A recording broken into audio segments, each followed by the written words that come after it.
Hall & Wilcox acknowledges the traditional custodians of the lands on which this podcast is recorded. We pay our respects to their elders, past and present, and to all First Nations people joining us today.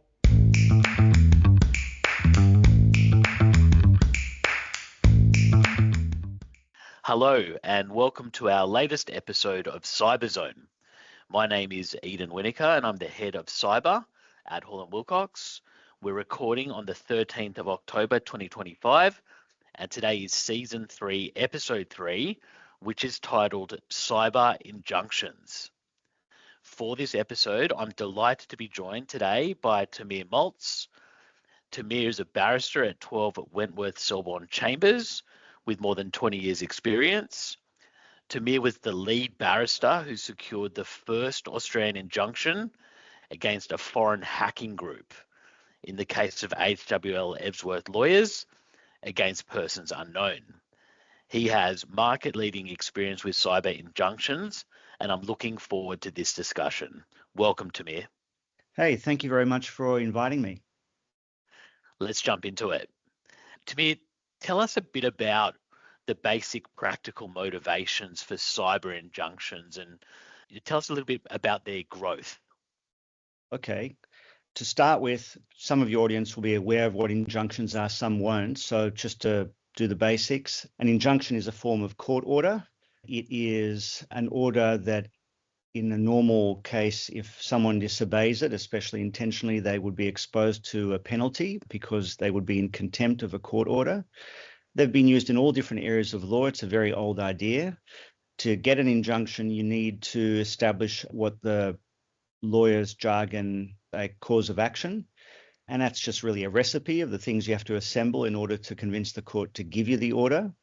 In order, like the kind of cause of action or recipe that is used when seeking what's become called a data breach injunction is really a breach of confidence case. And the recipe for that involves that there is information that's confidential, it's been taken without authority, and there's an actual incident of dissemination or a threat of disseminating it. Now, your first question is, what's the motivation for this? And there are a few different motivations going on, and the justification and motivation for it is something in a sense is still emerging. But I guess the straightforward answer is that a victim of a data theft incident is motivated in the first instance to protect its own data from being disseminated and losing control over that confidential information and losing the confidential character of that information. And you lose the information stops being confidential if it gets disseminated broadly and enters what's called the public domain. So that is the first most straightforward motivation for it. Beyond that, it gets a little bit more complicated to explain, but the ideas are that by preserving confidence, you allow yourself to preserve the privileged nature of some documents. So that is the shield you have from compulsory acquisition of your documents by third parties in litigation and so on. You might lose that in relation to some documents if they lose their confidential character. And the other motivation is often to try and protect your own client's data. And when I mean not the law firm, but the victim's client's data. So people are motivated to do that too, and they want to do that sometimes because they feel they have a moral obligation, sometimes because they have a reputational need to do it, and sometimes because it might, and this is really an emerging area, confer advantages in regulatory or class action situations. And no one really fully knows how that's going to work because it hasn't come up yet. But that is part of the motivation of people, in a sense, doing everything they can to protect their clients' data. Now, the other thing you asked is, how's it growing? In one sense, you could say it's a very limited phenomena because, and you would know this at Hall & Wilcox much more than I would, you're dealing with huge number of incidents. A very small minority of those end up seeking data breach injunctions. It's a kind of a rare thing, although it's quite prominent from the point of view of legal actions, and it's received a lot of press recently. It's only a minority of cases that in which people actually seek it. I would say, let's call it less than 5%. And we can talk a bit later about why that is or isn't. And then on the other hand, though, you could say it's a fast growing area, because the HWL incident was the first one that gave birth to this kind of injunctive relief step. And that was only 2023, 2024. And since then, there've been around a dozen incidents like that and growing. And so it is moving quickly and growing. But on the other hand, it still is only in a tiny minority of cases where it's sought. I guess I might have actually put the cart before the horse by going straight to what's the motivation. Perhaps what I should do is just briefly describe to the listeners what we're talking about here. So it's predominantly in ransomware matters, but it could also happen in other types of data breaches. We're talking about a scenario where a hacker or a malicious actor has managed to steal data from a company, and often will be saying to the victim company, pay a ransom, pay me money, or I will publish the data set that's been stolen. For a number of years practicing in this area, the options were to talk to the criminal and potentially consider payment, or face the potential consequences of the data being published, most often on the dark web, which could then be accessed by really anyone who knows how to get onto the dark web. And this data set could then be downloaded and reviewed. And it was very common for third-party criminals to come and assess the data that was stolen and see whether there was opportunity to create financial or identity fraud against victims whose data was within the stolen data set. And very common to see corporate data impacted too. And to me, you were personally involved in adding a new additional mechanism available to a victim company, which was, rather than paying a criminal or just accepting the data will be published and there's nothing we can do about it, it was a very novel idea to go up to the court and ask for an order that third parties not access the data set that had been stolen and ultimately published. Do you want to just talk a little bit more about how these injunctions work in practice? Yeah, sure. So what happens is typically, and I know this is old hat to you, but just to step through it as you've asked, there's an incident where typically a corporation, it could be a non-profit, it could be a professional services firm, is hacked and data is stolen. As you say, there are then threats made to the victim. The threats can be to refuse to decrypt data, to disseminate data, or there could be a threat to actually use the data to harm that victim. So by contacting their clients or so on. So it's initially people used to call it a double threat, then it became a triple threat. Then for those clients that are interested in seeking an injunction, what they do is they typically then start speaking to their law firm about whether they should or whether they shouldn't, and we might come back to that. And then usually a week or two prior to the drop dead date that is part of the threat, they begin assembling the necessary documents that would facilitate approaching the court.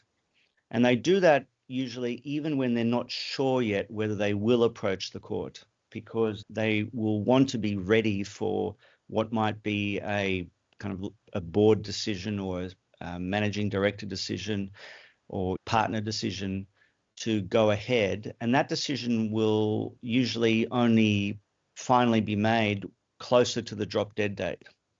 And the documents that I mentioned that are being prepared are the kind of documents that litigation lawyers are very familiar with in description. There'd be a statement of claim, there'd be a few affidavits, there'd be a notice of motion, there'd be at least one special form used in relation to foreign service.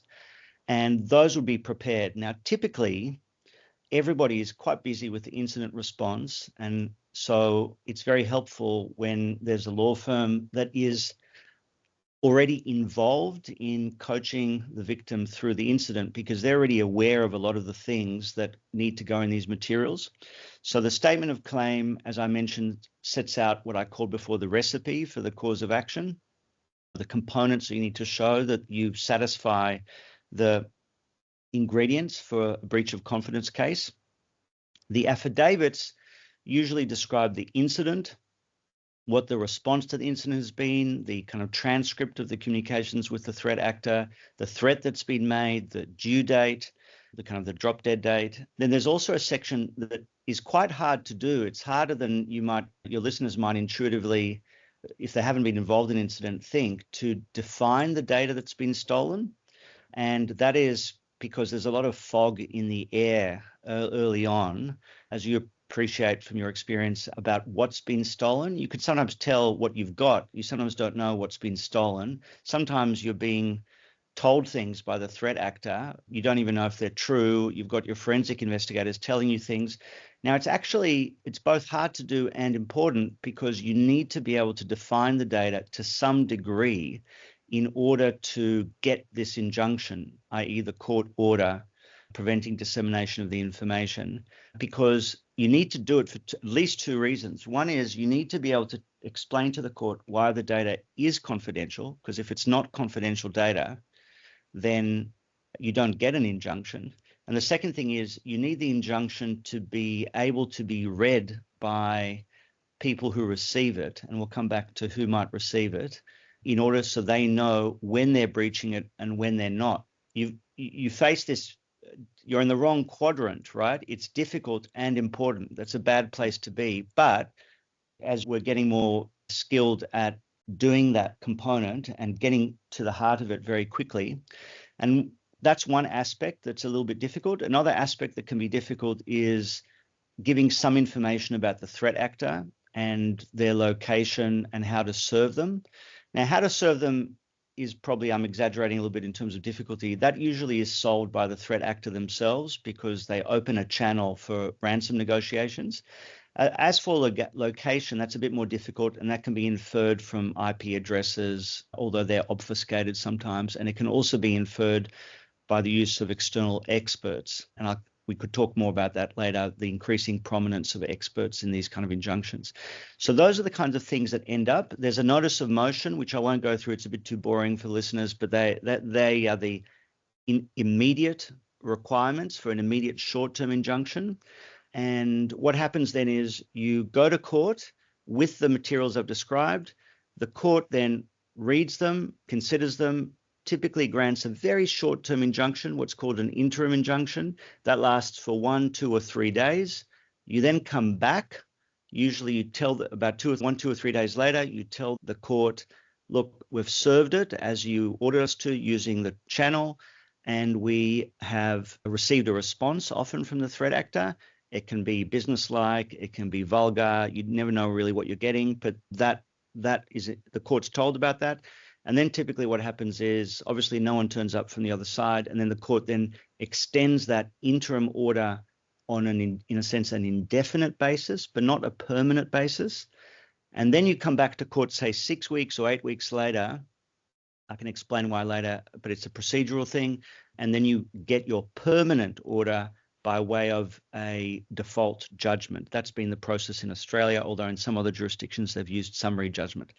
Now, one interesting piece for people thinking about this, and we could discuss this further as well, is that because this is an order that's being made in the absence of the opponent, what lawyers call an ex parte injunction, you have an obligation to be entirely candid with the court. And when I say candid, I really mean candid, because you have to disclose to the court even facts and legal principles that operate against you as the applicant, because there's no one there who would normally be there in our adversarial system to put the other side to the court. And clients are informed of this they would be informed of it by your team, and your team then works with the client as to unearth anything that we need to tell the court. Now, the things that can come up and I'll just put this here as a bookmark, and we can come back to all these kinds of things, is the degree of pre-existing dissemination. So that's a very unhappy thing to have to tell the court, but we have to tell the court if it's happened, because it's something that works against us in seeking the injunction. One innovation that, in a sense, emerged out of the original case and further cases is that some limited degree of dissemination on places like the dark web does not necessarily destroy the confidentiality of the data. And so people should be aware of that. And that's not a carte blanche to like having infinite dissemination, but some limited degree is not the end of the story. So I put that there as a bookmark that we could return to, but that relates to the duty of candor. And the other thing I would mention at this stage is, again, as a conversation starter, is that something that's emerged over time is the need to get non-publication orders. And I mention this right now because on the initial approach to the court, as we've started to add to these things, is what's called a super injunction component, which is, in a sense, makes the very initial approach to the court secret, at least for 1, 2, or 3 days. And the logic for that is that you don't want the threat actor, as they have done in some cases, to shut down the communication channel before you've managed to serve them. It wouldn't necessarily be fatal if they did that, but it would be unhelpful. And a new kind of seasoning that's been added to this recipe is getting some non-publication. And this is not the only kind of non-publication. We can come back to that, but that's one feature that's been added to the initial approach to the court. So in summary, there's 3 steps. The interim injunction, usually in secret. Step 2, 1, 2, or 3 days later, the interlocutory injunction, and then about 6 to 8 weeks later, the default judgment that's obtained. And at every step, there's a duty of candor. There's so much to unpack from that. I definitely want to come back to the non-publication issue during this discussion. And I think for those listening, I think that the standard assumption is that we have open justice within Australia, which means that the courts should be open for anyone to come in and listen. But there are very important situations or circumstances where proceedings ought to be held in secret, and Tim has identified one. We're going to come back to that. I guess I just want to touch a bit more on sort of the practical elements of these injunctions. The criminal, in the case of HWL Ebsworth and in a number of other matters where injunctions are sought, they follow through on their threat. So they say, pay me a ransom or I'm going to publish this data. Ransom's not paid. They publish the data on the dark web. So what sort of orders are these injunctions making? So what is the effect of the injunction on a member of the public, whether it's a journalist, whether it's a client, or in the case of, say, HWL, or if it's a different type of business and I'm a customer of that business, I want to go and understand what of my data is impacted. What sort of orders are made? And let's start with that one, because there's probably two questions I wanted to ask on that. Yeah, that's a great question. And it brings us closer to addressing the question of why do people do this, which I promise our listener that we will address. And I know that if we don't address it quickly, they will throw their iPhone against the wall. But the answer to your question is the orders that are sought are worded as against the threat actor, i.e. the hacker, and they are worded in the same kind of way you would word them in the case of a theft of confidential information by any person, like an employee who steals the algorithm from a hedge fund or something. And they worded to prevent dissemination. They seek the destruction of the data. They prevent placing the material online, placing links to the material online, all that kind of stuff.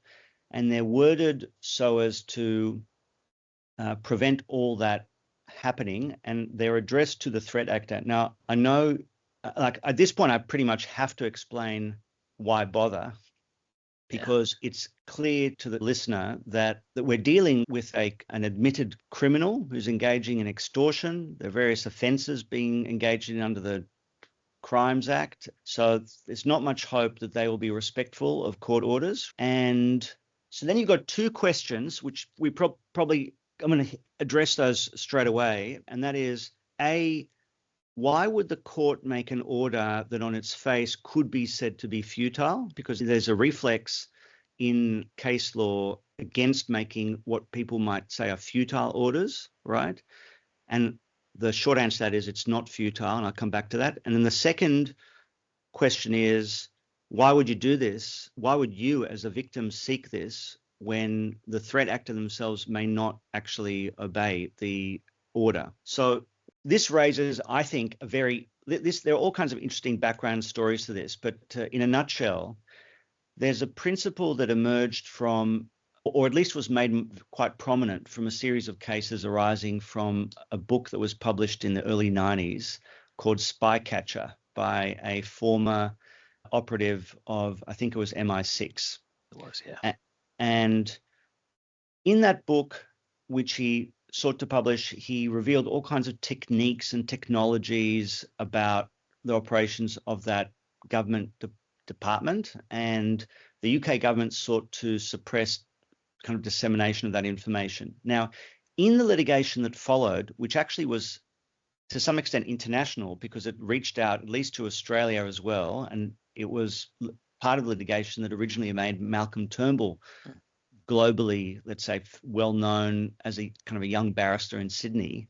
The UK government sought to prevent dissemination of that book, publication of the book, and there are all kinds of aspects to it. But for our purposes, right now, the interesting piece is that those cases highlighted that if you are a third party who's not actually named in a court order, and you knowingly take steps to undermine the effectiveness of that court order, then you too may be in breach of, well, not in breach, but you too may be in contempt of the court order.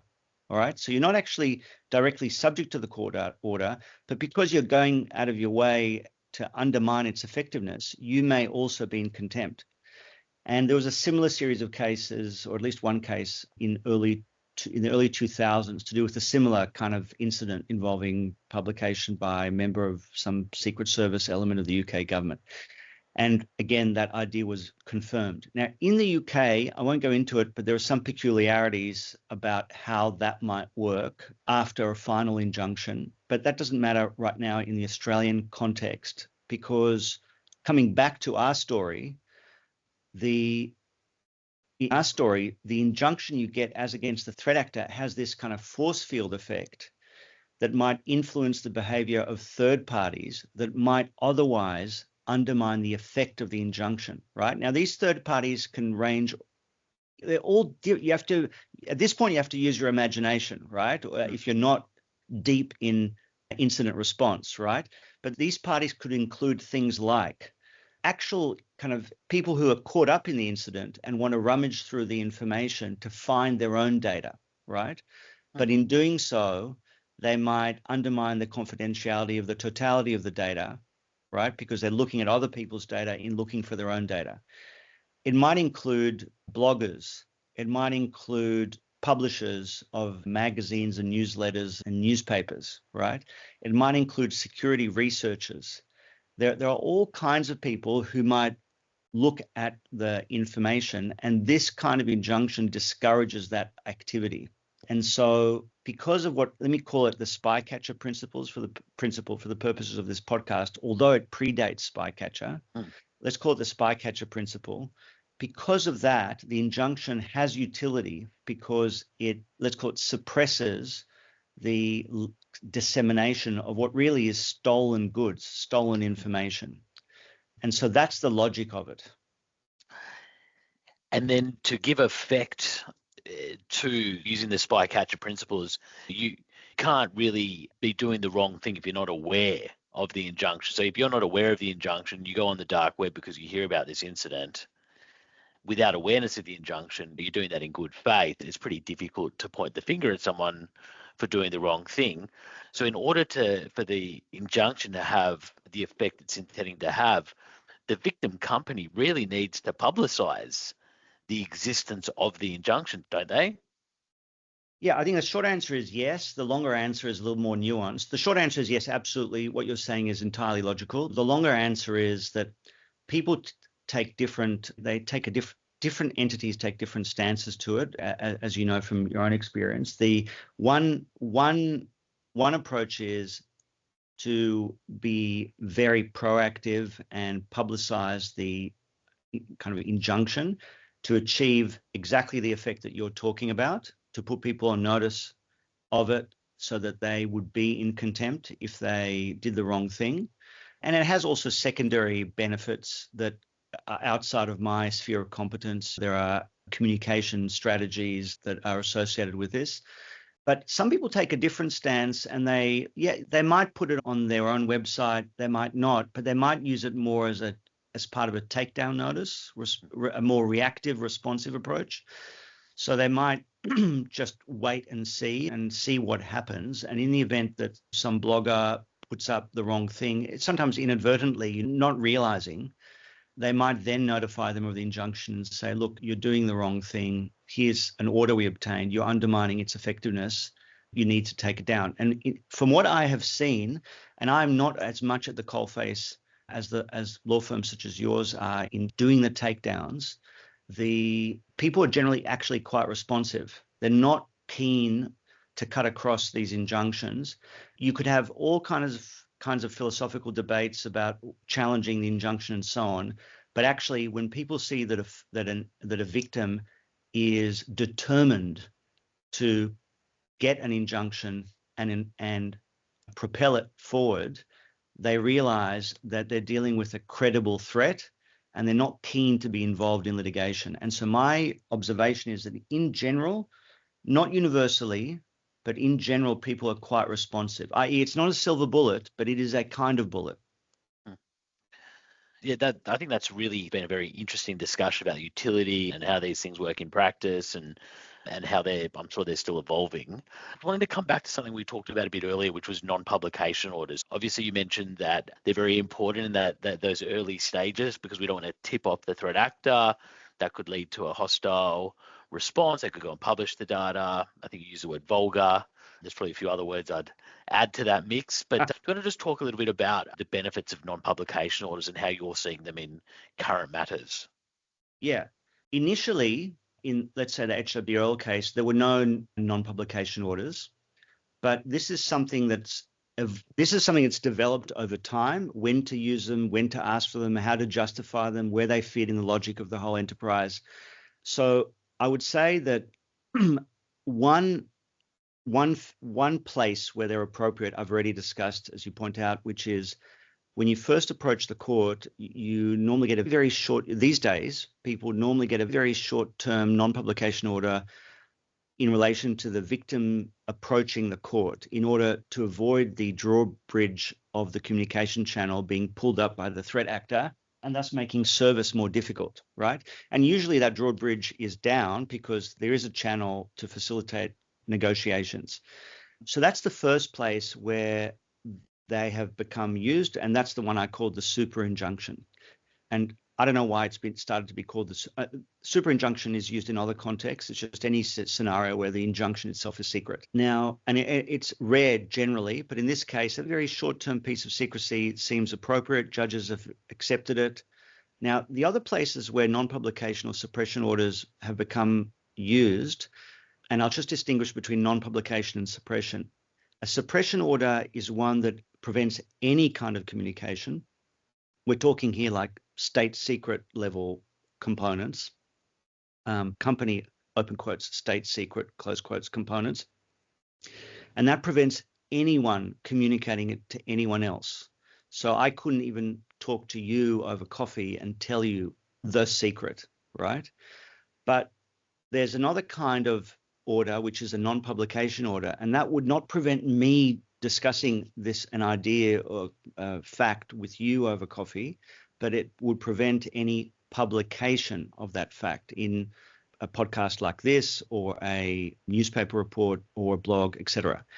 So turning back to the categories, category one, super injunctions. Now the other categories are, you might want to protect executives from the corporation from being identified for some period of time to prevent retaliation and pressure campaigns against them.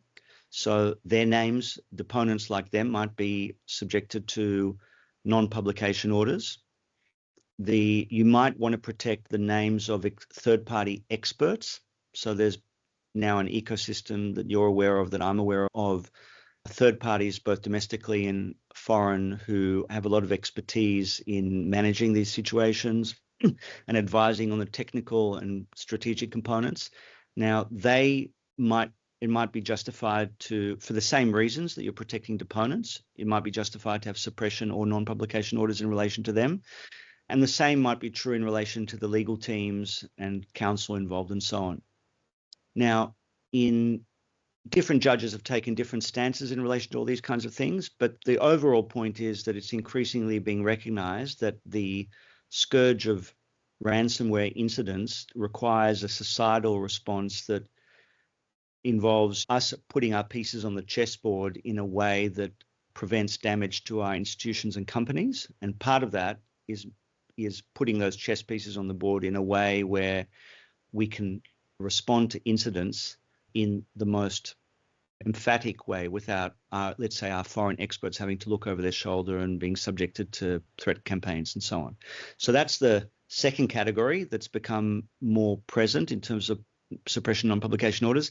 And the third category are things that I think would come more naturally and are more common sense and obvious to people, and that is that there are aspects of the incident response that would be unhelpful if they were revealed to threat actors. Technical aspects, negotiation aspects, strategy aspects, intentions, all kinds of things that your listeners will recall I mentioned the duty of candor that have to be disclosed to the court, but you wouldn't really want them disclosed more broadly. So they're more technical aspects. And the other things that you might want to not have published are things like how you see the data. So which parts you see as the most sensitive and the ones you really care about, and which ones are a bit more fungible and generic, right? And that you wouldn't really want to hand on a silver platter to either a particular threat actor or threat actors more generally. You wouldn't want to be beginning to educate threat actors. And here, in everything I'm saying, I've increasingly seen judges emphasize exactly what you said. In the open justice principle is paramount, and they recognize that. They do recognize that some things have to be prevented from dissemination because you don't want to help or educate threat actors, but they really want a distinction to be drawn between generic things and specific things. So judges are not that keen on suppressing things which are really quite generic, the kinds of things that you would expect any company to do, right? So there might be all kinds of generic statements in the affidavits about, we assembled a incident response team and we met weekly and we met every day, or generic. No one's going to protect that. Now, the names of the executives, that's a different matter, right? Yeah. Again, there might be something like, we changed all our passwords. Generic, right? But there might be some other aspect of the incident response, which might be, we installed this particular software, we separated these particular systems, things that might involve vulnerability. So that requires a little bit more thought about what to request protection of. And with experience, we're all learning about what judges are prepared to protect and what they're not prepared to protect. And it's becoming a lot more streamlined, the whole thing, right? The more you do them, the more you can see, well, this is going to be protected and this is not going to be protected. And it just ends up and all of this stuff, I should say, just as a coda on all of that, all of this stuff is usually resolved on the occasion of the final default judgment. So until then, what typically happens is that most of the material is subjected to quite a bit of protection, but then the fine tuning is often done at the final step, at the default judgment step, where there's a more refined, because it's only 6 or 8 weeks. So on a more refined basis. Yeah, not for today's discussion, but maybe for a follow-up session. It's going to be very interesting how some of the information that forms part of these injunctions, and I'm posing this as a sort of open-ended question, could any of that information be used by, say, plaintiff class action firms with our shiny new statutory tort that came into effect in June of 2025, could we start seeing, particularly use the example of what data is most sensitive, if that's individuals' personal information, if a company was not putting in place adequate protections, and it's just going to be a really interesting thing to watch. And so you don't need to commit now, but I might be asking you back to talk about privacy class actions at some point. Really enjoyed this conversation. I just wanted to ask one final question for someone who's obviously knowledgeable and experienced in this space. How does Australia stack up compared with other comparable jurisdictions? Are we seeing similar approaches taken in other jurisdictions like the US or UK? Yeah, so I haven't seen that much in the US, but I have seen in the UK that there are entities pursuing similar kinds of injunctions. And to some extent, I think what's happened is the original idea, I think, was gestated in the UK. And I was substantially inspired by some of the things that I saw in the UK. And then I think to some extent, I think Australia has had a lot of, my impression at least is that we've had a lot, pound for pound per capita. We've had a lot of these recently, but I am seeing now, and I'm monitoring it, I'm seeing more of these injunctions bubble up, at least from my observation, in the UK. And there have been healthcare entities in the UK that have sought them. There have been barristers' chambers in the UK that have sought them. There have been professional associations that have sought them, quasi-government entities that have sought them. They are, at the moment, I think we're running on parallel tracks. There are some, I'm not going to bore anyone with this, but I'll say there are some doctrinal differences, slight doctrinal differences. I think my own feeling is that actually there are a tiny bit more, it's a little bit more difficult in a way, I think, to pursue these things in the UK. But I think that nevertheless, these things are virtually identical kinds of proceedings are happening in the UK. They even are doing some things that I think are now, and maybe this is, again, something for a future discussion. There are things happening in the UK that are very interesting that we might end up doing here soon enough. I think they're a little bit ahead in terms of cryptocurrency related injunctions. And so chasing stolen crypto assets, including actual paid ransoms.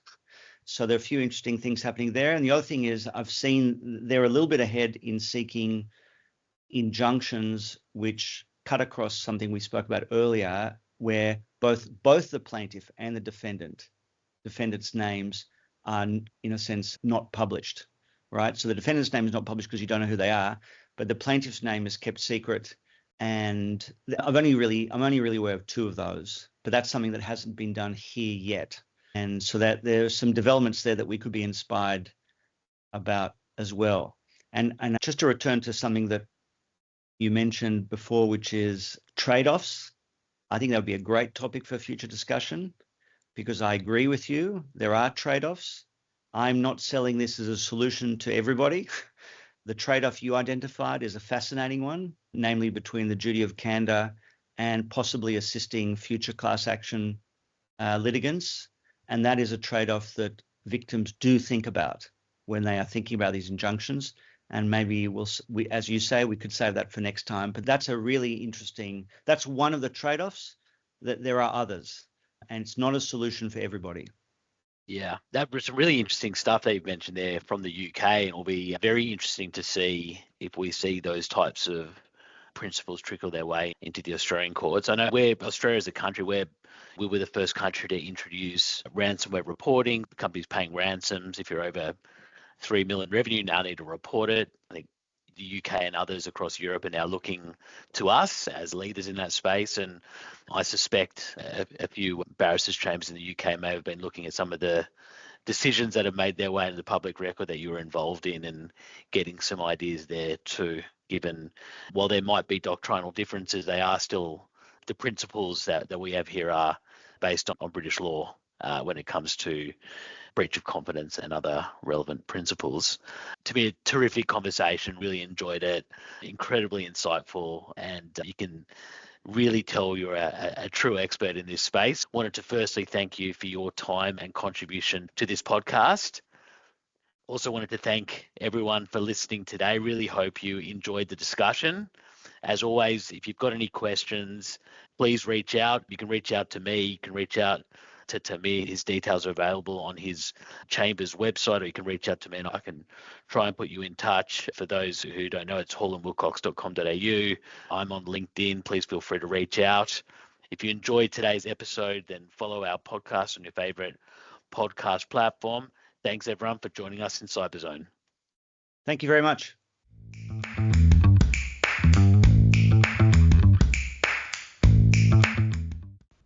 This podcast is not legal advice and should not be relied upon as such. You should always obtain legal advice about your specific circumstances.